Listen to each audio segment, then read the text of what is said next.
Aloha and welcome back to Leaving the Church to Find God, your safe space for exploring faith beyond traditional walls. I'm your host, Melissa, and whether you grew up in the evangelical church like I did, or any other system while seeking answers, you're in the right place. This podcast isn't about judgment or attacking institutions. It's about honest conversations, diverse spiritual paths, and celebrating the unique journeys that we all take in search of meaning. We've all experienced indoctrination in some form, and here we explore how it shapes our understanding of ourselves and the divine. Each week, we'll dive into thought-provoking topics, share inspiring stories from guests and listeners like you, and offer tools and insights for navigating your own deconstruction journey. Remember, leaving the church doesn't mean leaving your faith. It's about finding your own authentic connection to something greater. So buckle up, embrace the open dialogue, and join me as we explore what it means to move beyond confines and discover the deeper personal connection to the divine that exists within us all.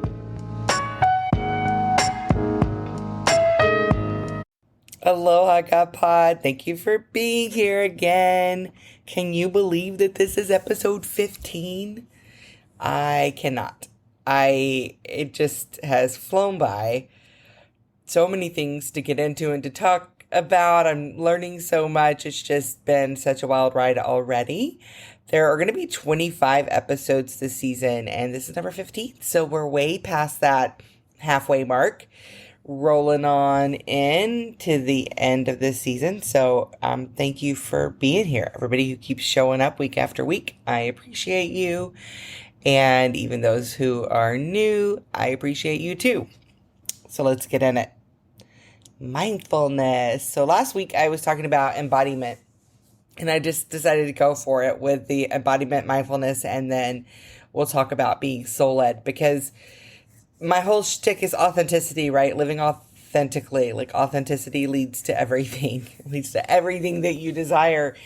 And it just made sense to, like, I was inspired to go into embodiment, and now it just makes sense to kind of lay this foundation. And for me, like, the foundation of authenticity is, embodiment, mindfulness, and being soul-led. So here we are. Today we're going to talk about mindfulness, and I'm going to get through it sort of quickly, because I've realized, like, last week after I signed off, so much started pouring in. Don't worry, I took notes. And that tends to happen once I really start, even though I've been thinking about it and mulling it around, once I actually start recording and talking about a subject, more starts coming in. So what I think I'm going to do is create this into some sort of free program so that the bulk of the information is in there. So we're getting the highlights here of the podcast. And if you want to know more and you want to dive deeper into it, that's an option as well. So I'm working on that. So I tried to condense this a little bit. It'll be a little shorter probably than last week if I stop talking and get to it. So what is mindfulness?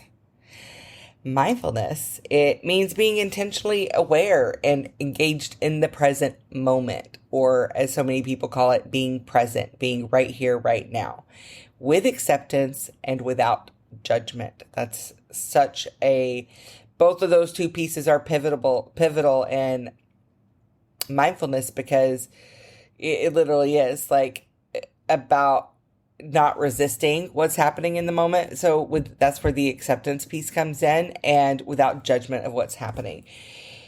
In that, we are being mindful. It's not about stopping your thoughts and feelings at all. It's about stepping back and observing them, letting them come and go. If your mind wanders, gently bringing it back to the present. Again, without judgment, not like, there I go again, but there was a thought. Let's come back to the present. And this happens with practice. For me personally, I feel like mindfulness it shows up like slowing down, tuning into everything that's not your thoughts, like all of your other senses and feelings and everything else that's around us, so that you can observe your thoughts, like see your thoughts as the observer rather to be consumed by them. It's about being mindful of your environment and any resistance to it. Mindful of your emotions rising and falling. Mindful of your senses without analyzing them. Mindful of wanting to be somewhere else, wishing time away, or the urge to lash out in frustration. focusing on the present moment, tuning into physical sensations, being aware of everything that you do, and letting go of thoughts about the future or past. I know, it sounds so simple, right? But don't worry, we're going to get into it. So, yeah, like being aware of what you do, this, for me, it shows up in such interesting ways. Is one way I was really thinking about is in my newborn sessions. Anyone who knows me knows that I'm also a professional photographer and I photograph newborn babies much of the time.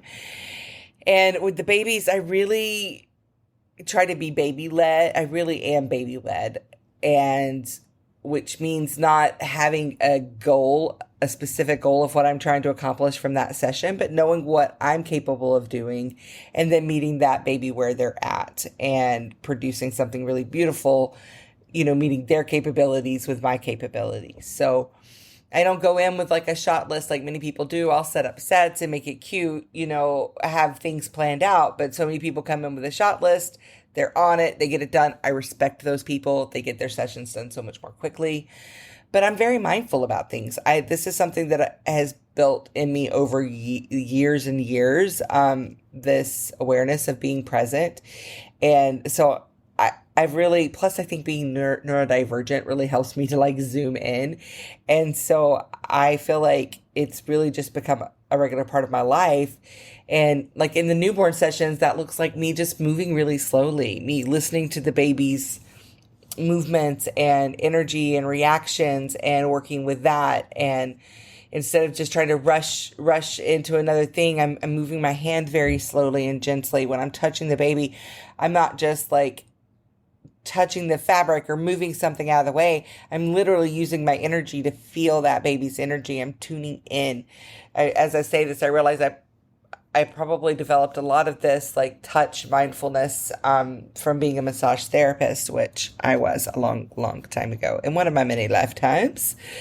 But yeah, like really just stopping and slowing down when I'm with that baby. I'm looking at all the little hairs on their ear, and I'm looking at their little hairs on their shoulder and where the skin is peeling off. And if they're getting a little splotchy mark, that's letting me know that maybe they're getting a little hot in one area or the other. And just like really just tuning in, like zeroing in on that baby.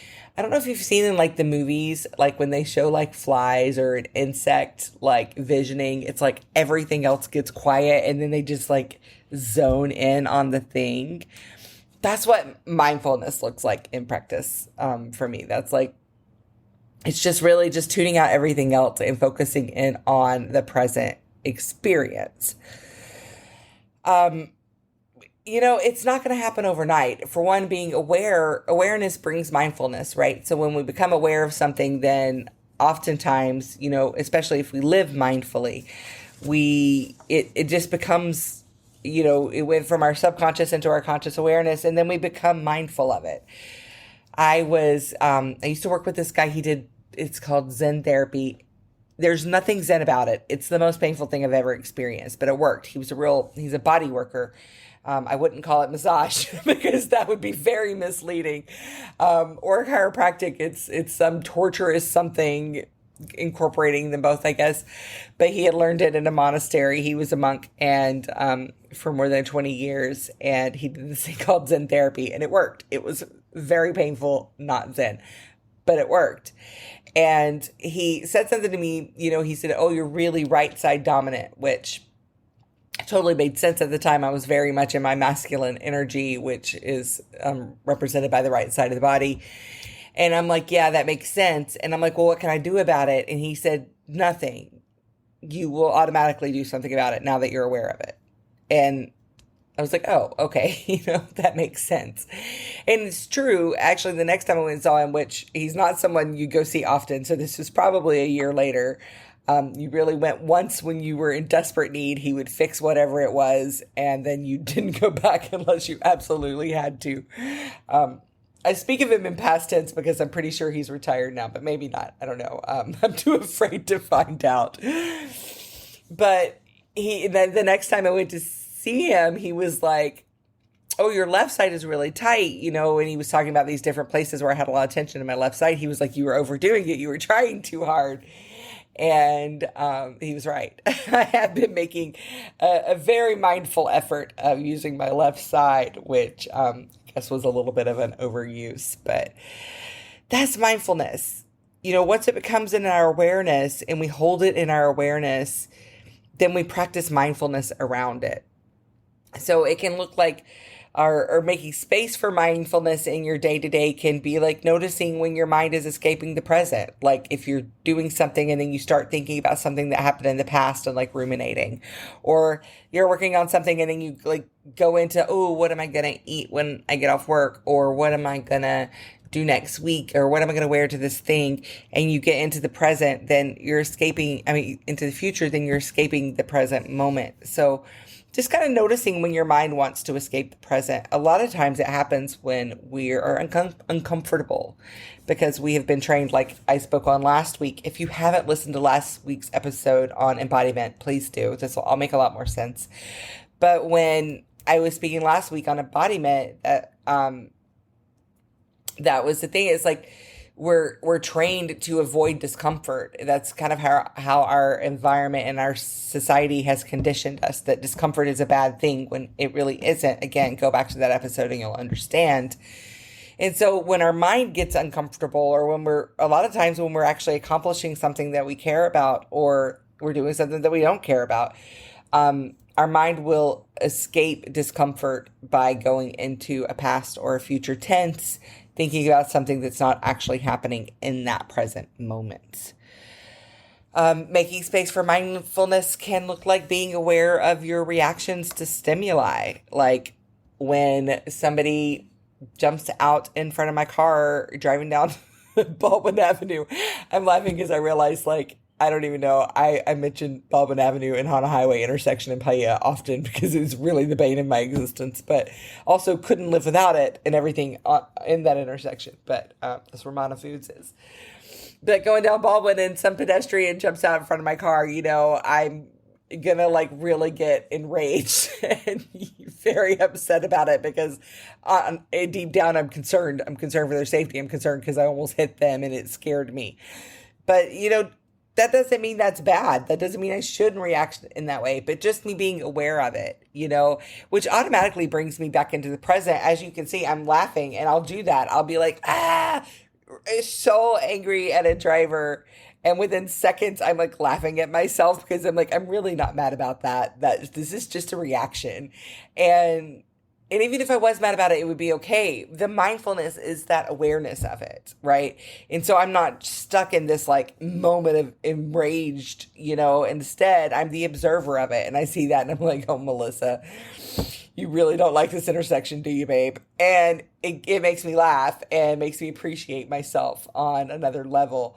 So that's, kind of how it plays out, a big part of what I am doing with this podcast is untangling, and with my book is untangling beliefs, that were given to us, through religious indoctrination, but also through societal indoctrination, the indoctrination of patriarchy, the indoctrination of white supremacy. They've given us these beliefs that of perfection and of productivity that keep us kind of stuck in our thoughts and kind of in this cycle that keeps us stuck.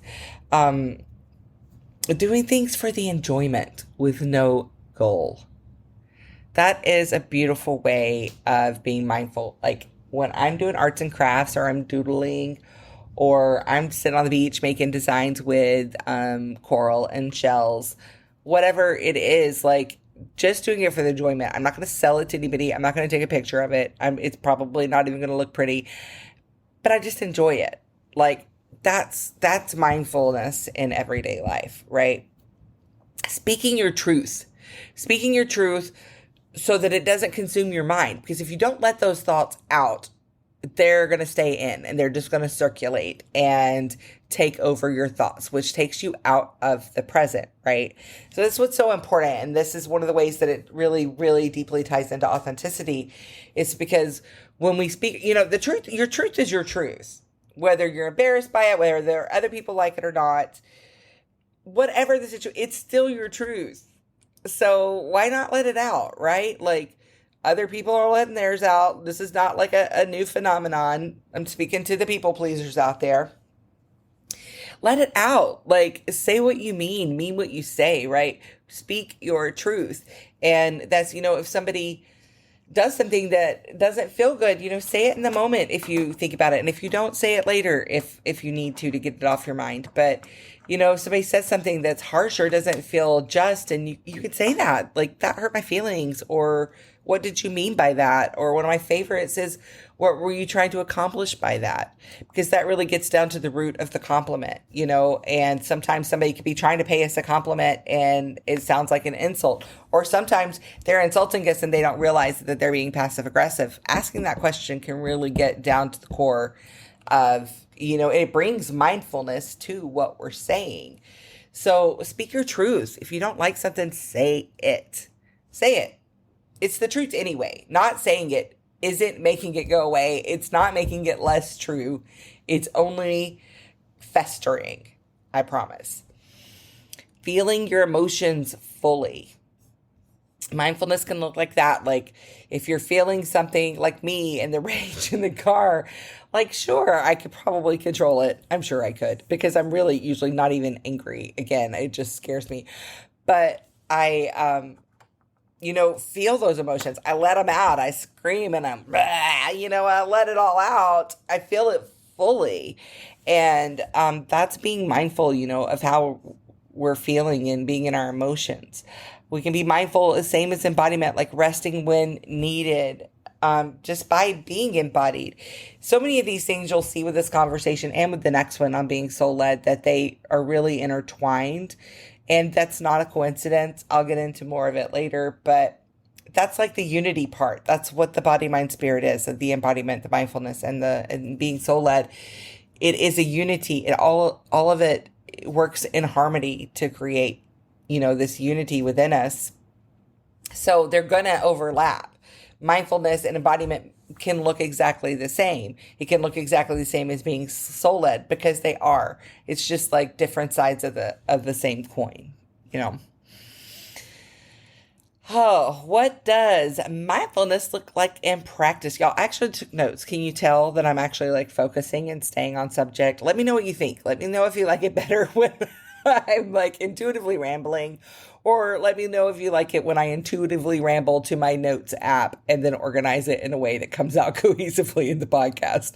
I'm hoping that this helps me keep it shorter, to make it easier listening. And maybe I'm talking too fast. I don't know. Let me know, guys. I'm here for your feedback. Let me know. As long as it's kind, like be kind. It doesn't have to be something I want to hear, but say it with kindness, please. Or at least neutrality.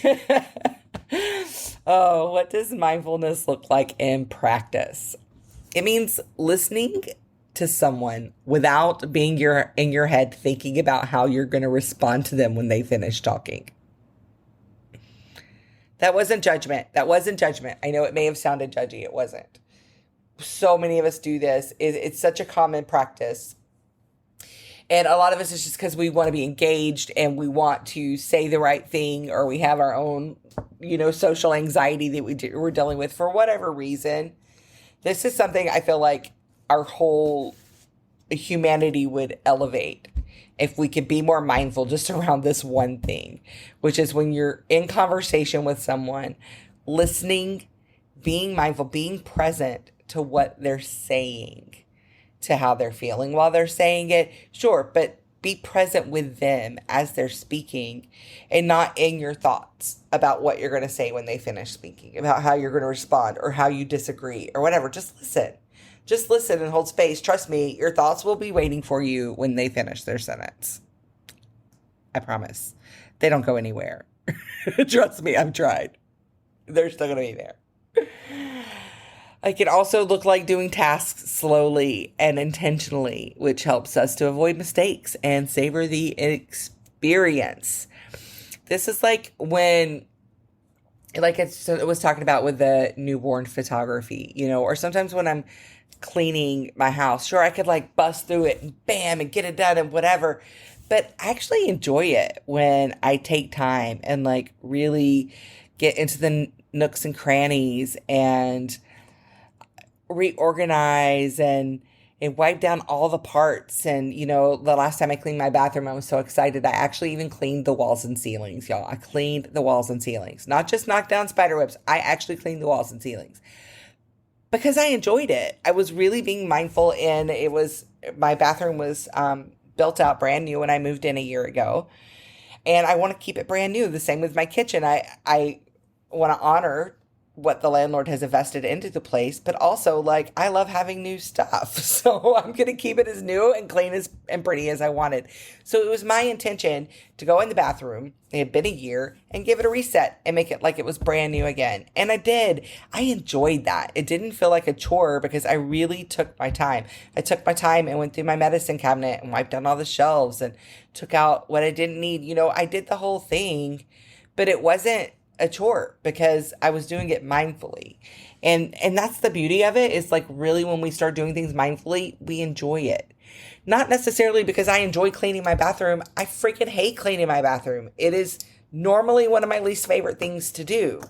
But that's the beauty of mindfulness, is that when we bring presence into what we're doing, whatever it is that we're doing, it makes it more enjoyable.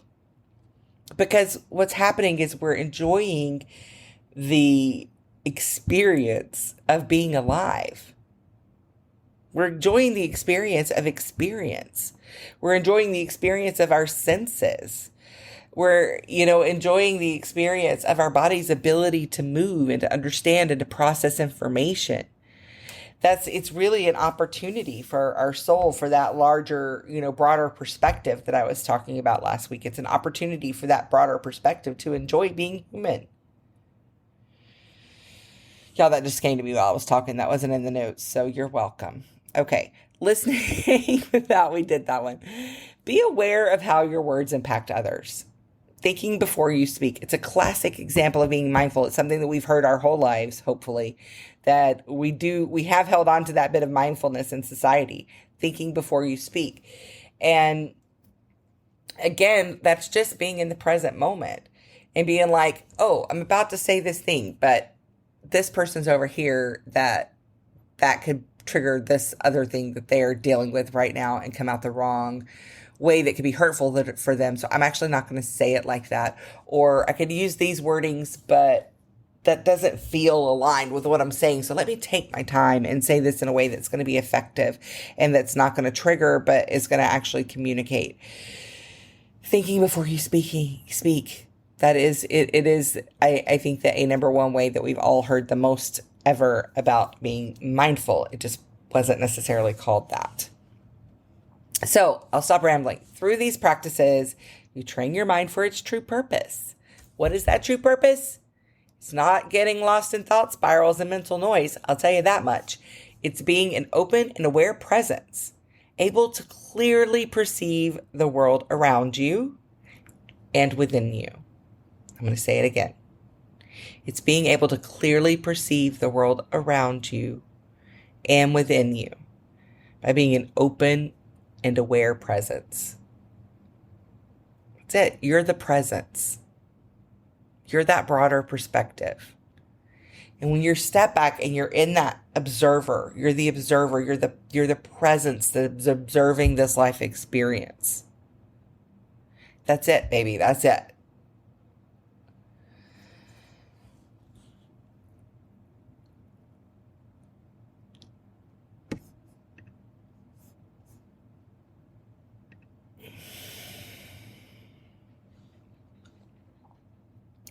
The mind's purpose is to be a focused tool. It's not a runaway train of thoughts and worries. It's a tool. It's a tool for solving tactical problems. It's a tool for keeping us alive. It's a tool for navigating physical situations that we're approaching. It's a tool to be used by you, not to be confused for you. Mindfulness practices reorient the mind back to its rightful role as the observer and perceiver, rather than a deluded dictator constantly narrating what's happening and telling you what means what and what to believe about yourself and about others and about each situation that you're in. With practice, the mind settles, Thoughts come and go, but they don't dominate. You reclaim your inherent stillness and operate from a place of clarity and calm, responding to life rather than reacting to life. This is the mind's true power and freedom.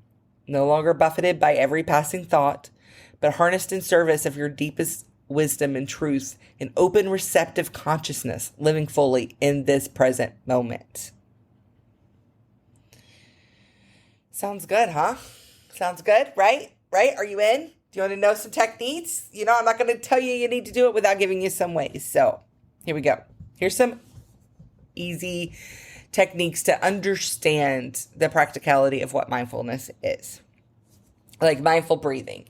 You can literally stop and take breaths, but you feel the breath in your body and the sensations in your body when you're breathing. And you feel the breath when you're breathing out, you feel the temperature of the breath. You feel the way that the breath touches your skin when you move out. You feel your muscles contracting around your diaphragm. You maybe smell your breath when you're doing it. Being mindful when you're breathing is really just tuning into the act of breathing. Mindful eating, it's the same thing. It's a great way to practice mindfulness, is to stop. Oh, this was so hard for me. Being in the service industry, anybody who's been in the service industry, I have bartended and served for a great deal of my life. And you get these brief glimpses of moments to eat. And you work usually pretty long shifts and you're burning lots of calories, moving a lot, and you don't get a lot of time to eat. So you really just kind of have to learn to inhale food and finish a meal in less than a minute. I'm not exaggerating. So mindful eating was really, I'm still learning it. I'm still practicing it. I've definitely become more mindful to where it's usually as soon as I start eating fast, I kind of catch myself and I'm like, ooh, let me slow down and enjoy this.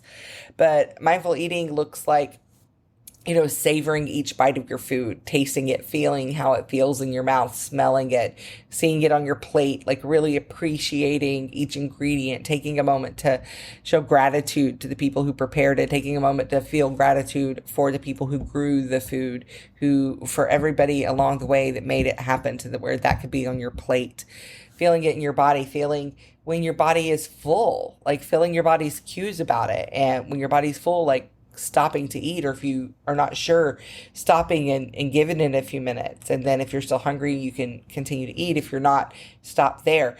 Those are ways of mindful eating. Mindful movement can look in a lot of different ways. One could just be as simple as going for a walk. Go for a walk and pay attention to your surroundings instead of your thoughts. And if your thoughts come, that's fine. They're going to. But let them pass. You don't need to get caught up in them and entertain them and keep going into these scenarios or these thoughts. Just let them come and go. Noticing this morning I went for a walk. I didn't sleep well last night, which is why the podcast is probably going to publish a little late today because I was up at 4 a.m. and I decided I wasn't able to go back to sleep within an hour. So I got up and started doing things and ate some breakfast. I went for a walk. It was so nice. I love going for walks before the world is awake, early in the mornings. I love being out in the world before the world is awake. I don't like being awake before daylight, though. They're two very different things. But I was on my walk this morning and I looked up at this big tree, and the way that the light was shining, it looked like a cartoon. It was just so defined and colorful and bright. It was really cool. And then I was looking at these other trees, and the sun was starting to shine through in ways that it was creating a star, beams, I create with my camera sometimes in photos. But I noticed the difference between how the photos show it and how my eyes were actually seeing it, and enjoyed having a little morning sun in my eyes and looking up at the trees. And then I looked over and I could see this ray of sun on the grass, highlighting this section of grass that made it just this really bright yellowish green color when the others were still kind of dull from the shadow and the gray. And looking at the animals and noticing the insects that were happening and seeing leaves fall down from the tree and noticing little beads of mist on the plants. That was a mindful walk. That's what mindfulness feels like. And just talking about it, I got a little lost. I don't even know how long I went on there because I was really back in that moment, enjoying that moment. It was just a little walk this morning, but gosh, it was amazing. It was such a beautiful, wonderful day to start my day. That's a great example of mindful movement. Mindful listening, you could listen to sounds around without analyzing them or trying to figure out where they're coming from or whatever, but just like letting them pass, come in and out. My favorite form of mindfulness is mindful self-compassion. Notice when you're judging yourself and reminding yourself that you're human and that everyone makes mistakes and that it's okay. It doesn't mean anything about you. Really like being mindful of how many judgments you make about yourself throughout the day and how many beliefs you have about yourself is such a powerful, powerful practice. I'll keep mentioning it because it's so important. Kristen Neff has done some amazing work on mindful self-compassion. You can look up, she has a workbook, which I recommend to so many people. And there's also a book, Fierce Self-Compassion. Either will do, depending on, what medium you like to use. They're all going to have, both of them have exercises that you'll need to complete. But mindful self-compassion is an amazing practice for authenticity, for embodiment, for mindfulness, obviously, for being soul-led. Like, it all ties in there. Such an important piece. So other than the pure enjoyment, if you're not already sold, I'll let you know a few of the benefits of mindfulness include reduced stress and anxiety. These are the proven stuffs, y'all. Increased focus and concentration, improved emotional regulation, greater self-awareness and insight, an ability to savor positive experiences, better sleep, potential relief from chronic conditions. Those are great benefits. They're just scratching the surface of the benefits. If anybody does this, if anybody starts practicing this mindfulness, please, I would love to hear from you. You can message on social. You can always comment on blog posts. You can just message me personally, whatever. But let me know. I want to hear about your experience of mindfulness and benefits that you are experiencing from it or ways that you're practicing it. Maybe that's what I'm going to do. I'm going to do a post on Instagram about this episode or about mindfulness in general. And I would love for you to come there and leave some comments so that I can hear about your experience with this practice. And of course, coming back to authenticity, because otherwise it wouldn't be me. What does mindfulness have to do with authenticity?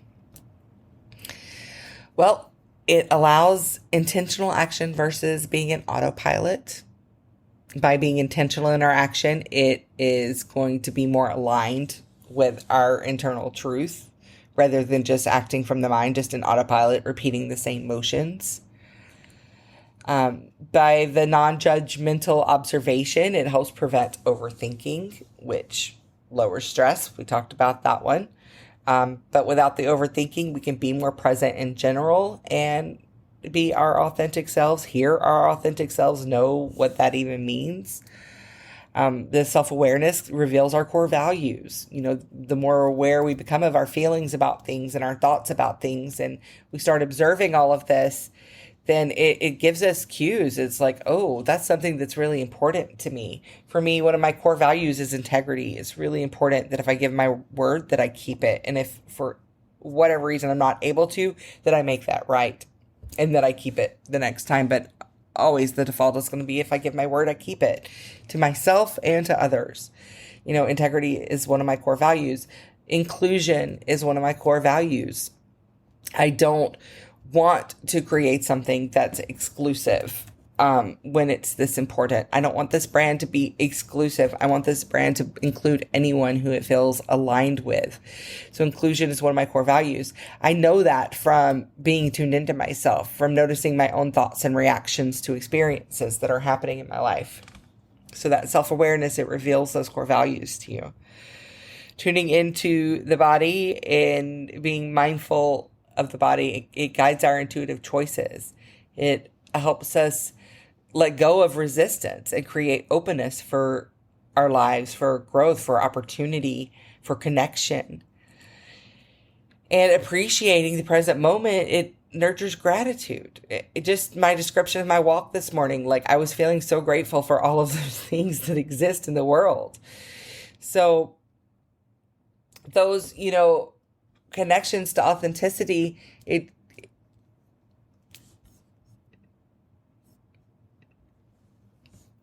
so ultimately, mindfulness anchors you in your truth so you can listen to your inner voice and align your life with your genuine self. It's the catalyst for living with integrity. Mindfulness can't is just as important as embodiment, and embodiment is just as important as being soul led, and being soul led is just as important as mindfulness.